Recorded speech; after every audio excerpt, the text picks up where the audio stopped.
Please don't take our food. My mom is sick, said the boy to the single dad CEO.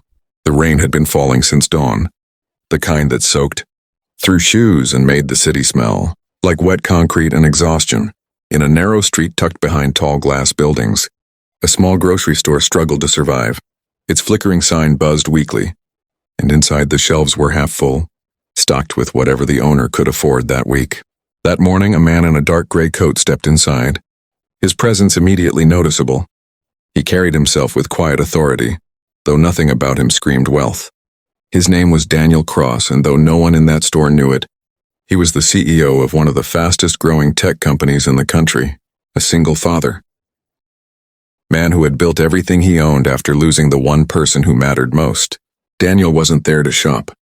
He had been driving aimlessly after dropping his daughter off at school, his thoughts heavy.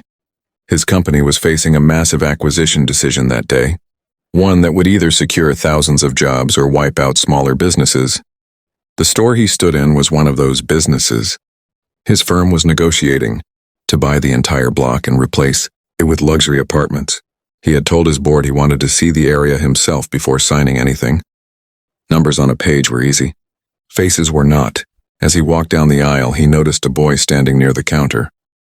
The child couldn't have been more than 10 years old, thin, wearing a jacket too big for him and shoes with worn-out soles. The boy clutched a small basket containing rice, a can of soup, and a loaf of bread. His eyes were alert, watchful, as if he were guarding something precious. Behind the counter stood the store owner, arguing quietly with a delivery man about unpaid bills.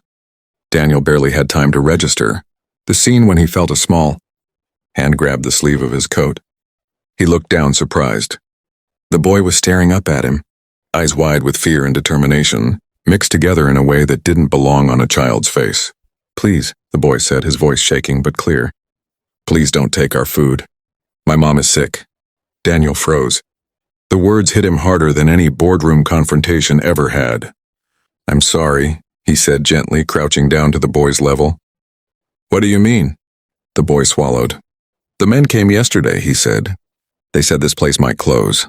If it closes, we can't buy food anymore. My mom can't stand in long lines. She gets dizzy. She needs to eat or she gets worse. He tightened his grip on Daniel's sleeve. I'll work. I can clean. I can do anything. Just don't take it away. For a moment, the noise of the store faded. Daniel saw not the grocery shelves or the cracked tiles, but another small boy. Years ago, standing in a hospital hallway begging doctors to save his mother, he remembered the helplessness, the rage at a world that moved on while someone you loved was breaking. His chest tightened. I'm not here to take your food, Daniel said softly. I promise. What's your name? Eli, the boy whispered. And your mom? Mama, Eli said, as if that explained everything. The store owner approached nervously. Sir, he said, recognizing Daniel now. I didn't know you were coming in person. If this is about the property... Daniel stood slowly, his jaw set. How long have you known you might lose this place? The man sighed. 6 months. Rent went up. Suppliers raised prices. If the deal goes through, I'm done. Daniel looked around again, really looking this time.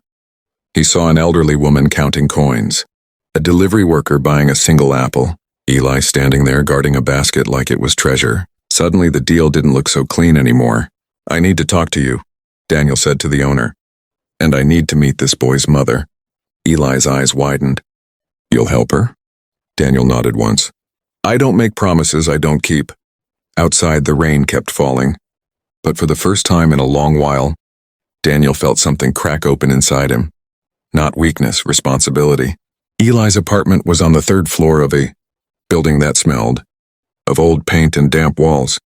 The stairs creaked under Daniel's weight as he followed the boy upward, carrying the grocery basket himself despite Eli's protests. Inside, the apartment was small but clean. A thin woman lay on the couch, her face pale, her hair pulled back loosely. Her eyes flickered open when she heard footsteps. Mama, Eli said quickly.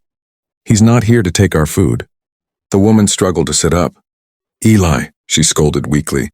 Don't bother strangers. Daniel stepped forward. I'm Daniel, he said. Your son spoke to me at the store. He's very brave. Her eyes filled with tears instantly. I'm sorry, she said. He worries too much. I've been sick for a while.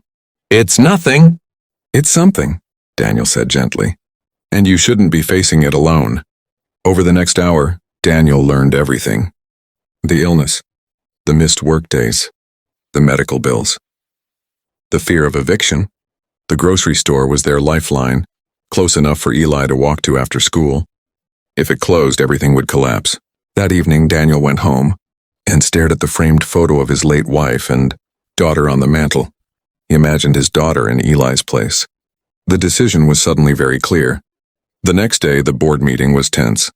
When Daniel announced he was pulling out of the acquisition, there was outrage. Shareholders complained. Advisors warned him of losses. Daniel listened, then spoke calmly. "We are not demolishing communities to build profits," he said. "Instead, we're investing in them." His company didn't buy the block. They partnered with it. The grocery store received funding, rent protection, and expanded services. Eli's mother received full medical care through a new company health initiative. Daniel didn't put his, name on any of it. Months later, Daniel returned to the store, this time with his daughter.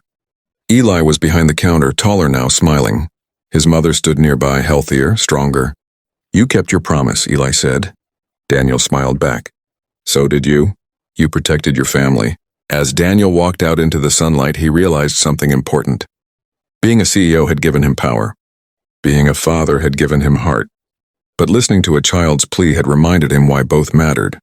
Sometimes the smallest voices stop the biggest mistakes.